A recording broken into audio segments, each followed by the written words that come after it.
Oui, ça fait 14 ans que je suis à Saint-Just, mais autrement, je suis originaire de Rivière-du-Loup. Je me suis promenée un petit peu, mais mes racines sont à Rivière-du-Loup et Saint-Hubert, pas très loin de Rivière-du-Loup. Depuis que je suis toute petite, on a une ferme familiale dans ma famille, une ferme laitière. Fait que depuis que je suis toute petite, je travaille à la ferme. Fait que c'est sûr que la campagne, ça fait partie de moi. Travailler dehors, travailler au champ, j'ai toujours connu ça. Fait que c'est sûr que ça ne pouvait pas sortir de moi. Fait que, ouais, ça faisait partie de mon critère de vie, je pense, quand j'ai voulu m'établir, avoir de la place pour cultiver, puis m'amuser dans la terre aussi, là. J'ai démarré coup de pouce l'année dernière. Je démarre vraiment tranquillement, pas vite. J'ai demandé aucun financement pour démarrer l'entreprise. J'y vais un peu en voyant les opportunités qui viennent à moi. J'ai pas de carcan financier. Tu sais, je peux aller là où bon me semble d'aller. Mais les surplus de jardin, je les vends à Nicolas chez Amarante, qui cuisine avec les surplus de jardin. J'ai aussi toute une gamme, j'ai des produits de jardinage. On parle de vermicompost ou d'engrais bio.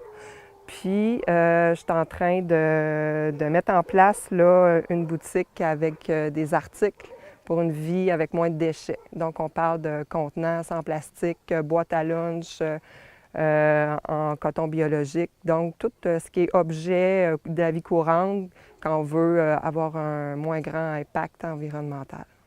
En fait, toutes les plantes qui sont ici, ils ont tous un usage culinaire ou médicinal.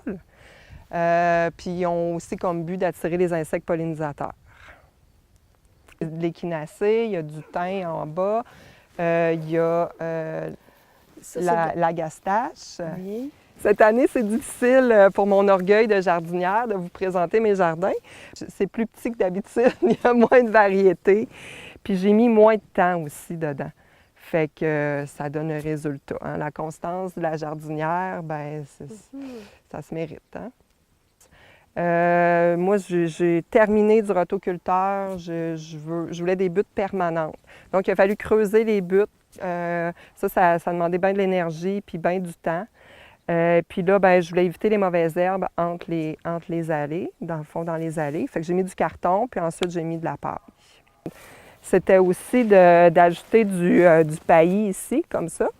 Donc, ce qu'on appelle du bois raméal, du BRF. Avec le bois raméal aussi, l'idée, c'est d'imiter la forêt. Donc, la forêt, son sol n'est jamais nu, donc il n'y a pas d'érosion des sols. Ça conserve l'humidité, donc il y a moins besoin d'arrosage, moins de mauvaises herbes qui se développent parce que c'est couvert. Puis, l'idée aussi, c'est d'encourager la prolifération d'organismes vivants, dont des micro-champignons qui vont entrer en symbiose avec la plante. Il y a des fines herbes, il y a des melons, il y a des concombres, il y a des beaux poivrons, beaucoup de basilic. Donc, dans cette rangée-ci, j'ai un paquet de variétés de tomates. Donc, de l'autre côté, c'est mes poivrons. Depuis début avril, j'avais des plants de tomates là, dans la serre avec une petite chaufferette d'appoint. La première chose ici, c'est mon autonomie alimentaire.